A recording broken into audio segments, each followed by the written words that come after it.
ప్రతి సంవత్సరం జగన్నాథుడు 15 రోజుల పాటు అనారోగ్యంతో ఉంటారు. ఎందుకో తెలుసా? ఒక నమ్మకం ప్రకారం భగవాన్ జగన్నాథుడికి మాధవదాస్ అనే నిజమైన భక్తుడు ఉండేవాడు. తన భార్య మరణించిన తరువాత అతను తన జీవితమంతా భగవానునికి అంకితం చెయ్యాలని నిర్ణయించుకున్నాడు. జగన్నాథుడు తన ఆ భక్తుని నిజమైన భక్తిని చూసి ఎంతో సంతోషించాడు. అనేకసార్లు తన దర్శనాన్ని కూడా ఇచ్చాడు.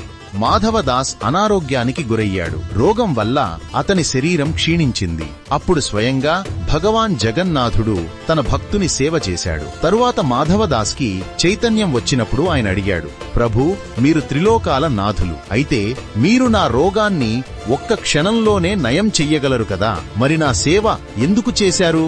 అప్పుడు భగవాన్ చిరునవ్వుతో అన్నాడు, మాధవదాస్, ఈ జన్మలో ఈ బాధను నువ్వు అనుభవించకపోతే నీకు మరొక జన్మ రావాల్సి ఉండేది. నేను అది జరగనీయను.